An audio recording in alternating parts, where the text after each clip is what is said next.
Chapter 15, The Problem with Joining a Gang. The first problem with joining a gang is that the pressure starts right away. I dare you to stick your tongue out at the bus driver, ordered Pinky. The gang followed us off the bus. I stood in my driveway. I stuck out my tongue at the bus driver. She didn't look too pleased, but Pinky did. I dare you to yell a bad word at the bus, ordered Pinky as the bus pulled away. Now! Zounds! I yelled at the top of my lungs. What? Asked Eli. Behold thy mirror, thy spleeny, naughty-pated Drewberry, I added, for good measure. Okay, forget it, said Pinky impatiently. Whatever. The second problem with joining a gang is that Flea gave me the eye, then turned and went down the street, swinging her cool peg leg and all, without a word. The third problem with joining a gang is that you don't know what they'll make you do, but I had a feeling it would be scary. I thought about this as we walked up my driveway. I dare you, said Pinky, looking up, to jump off the roof of your house. I'm telling Mom, said Kelvin, who was right behind us. He ran into the house. Mom! I heard him yell, Mom! My heart thumped like crazy. My mom is an ace rescuer. She would save me. She always does. But my mom did not come out, and neither did Kelvin. So I scratched the old pox on my left side. Then I scratched the old pox on my right side. Then I looked up at the roof of my house. It was a long way up. I swallowed. It was all I could do not to cry. But it is important at moments like this to not show how you really feel. It is like playing poker. Even if you're losing, you have to pretend you're winning. Well, said Pinky. Okay, I said, but I was not okay. I could just about pee in my pants. One moment I am standing in my driveway. The next moment I could be on my driveway dead, just like that. Well, said Pinky, what are you waiting for? I gotta use the bathroom first, I said. I ran inside, rushed up the stairs, and used the bathroom. Then I went into my bedroom and looked out the window. It was a long way down. Kelvin and Annabelle were playing catch with Gung Gung in the backyard. Further down the road, Flea was playing by herself in her own backyard, building something that looked like a pyramid. It was fabulous, even from far away. This is a fastball, Gung Gung's voice floated up into my ears. He is my grandpa from my mom's side. When he is at my house after school, it means that my mom is at work and he is here to keep his eye on things. I looked down at Pinky. He was shouting something at me and his face was very pink. He looked much smaller than he used to. In fact, from where I was, Pinky was just a Pinky. I went back downstairs. I'm not going to jump off my roof, I told Pinky. Why not? I have arachnophobia, I said. Huh? Said Pinky. Fear of heights, I explained. Well, then, said Pinky, I dare you to watch a scary movie. I froze. I hate scary movies. They give me nightmares. After I watch one, I can't eat, I can't talk, I can't walk, I can't sleep, I can't get it out of my head. But I suppose it was better than jumping to my death in my own driveway and then having Luis run over my dead body. I wanted to cry like the end of a rain pipe on a rainy day, but I didn't. It is important at moments like this to not show how you really feel. It is like marching to the doctor's office for a vaccination. Even though the shot could kill you, you still have to look like you don't know it. So I began to march. Fortunately, the longest path to the TV at our house is through the backyard. Hi, Alvin, called Annabelle cheerfully. She is always happy to see me, especially after school. Was that you cursing like an infectious pox-marked measle at the school bus? I didn't answer. Annabelle was wearing my mitt, the one with my name on it, and she was throwing my ball, the one that used to belong to Zazuka, with her 2 fingers stuck together on top. She snapped the ball into Gung Gung's glove. It was a fastball, all right. but it really wasn't that fast. She was just pretending it was fast. With the sound of Annabelle's fastball smacking into the mitt is a little scary. It stopped the gang dead in their tracks. You want to throw, Alvin? Asked Annabelle. I'll catch. No thanks, I lied. I've got something better to do. Like what? Like prove his bravery, said Pinky, so that he can play with us at school. Annabelle narrowed her eyes. She put on her hokey pokey foot and made a face that said they were going to have to deal with her first. Annabelle, said Gung Gung, if Alvin would rather not play catch, it's okay. My Gung Gung loves baseball.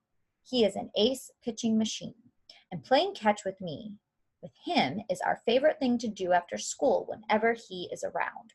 So Annabelle and Gung Gung went back to throwing the ball, and the gang and I stood there and watched.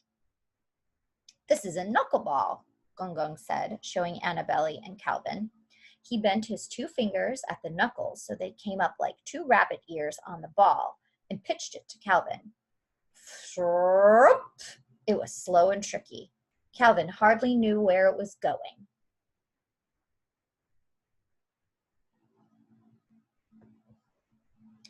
This is a change-up, said my Gung Gung. He shifted his middle finger and 4th finger to grip the ball from the top, with the index finger and pinky gripping from the sides and the thumb on the bottom. It snapped into Annabelle's glove. Oof. It looked like a fastball, but it was a bit slower. Another tricky ball. It can fool you into swinging early.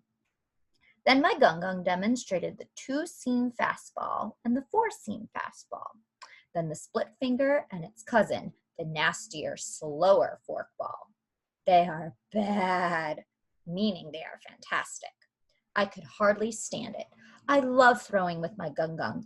I love it more than digging holes, and I definitely love it more than doing dares from Pinky.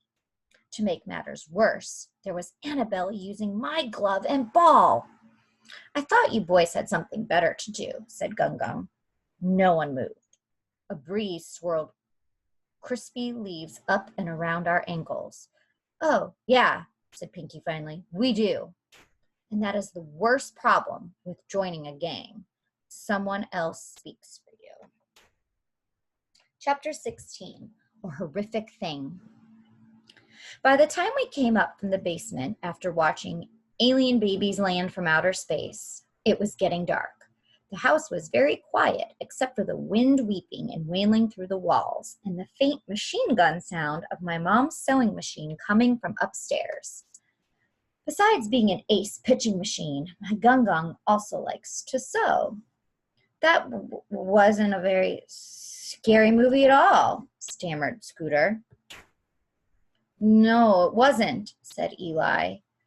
I've seen scarier, said Naya, shuddering. I said nothing. Let's go throw some balls, said Pinky. Okay, said Hobson. Woohoo, said Pinky, picking up my ball and glove, which Annabelle had left by the door.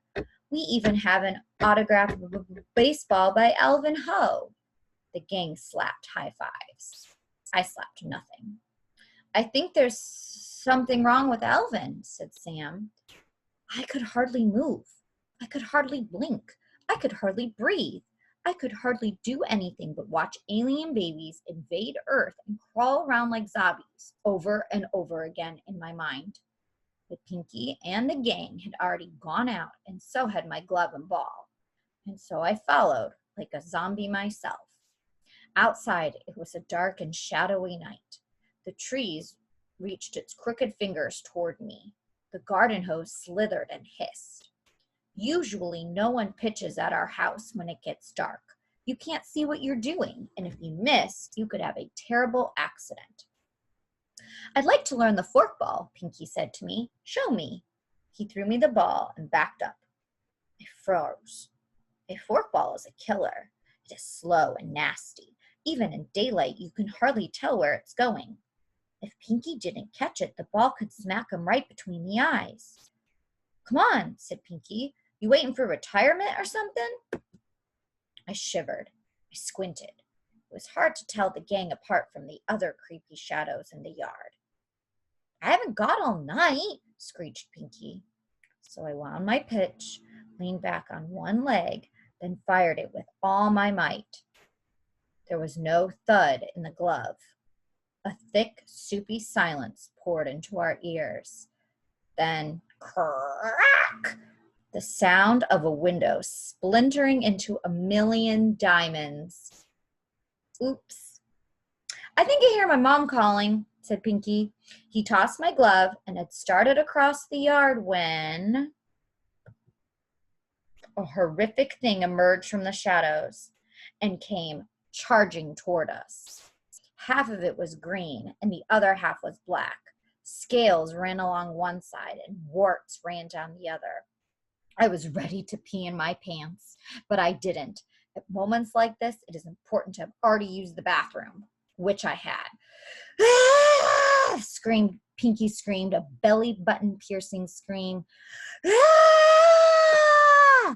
The wind howled and hammered at the house. The fence groaned and creaked. I wanted to scream my head off, but I couldn't. Nothing came out. My heart stopped. My breath stopped. My eyes shut. When I opened them again, I saw that Pinky had peed in his pants.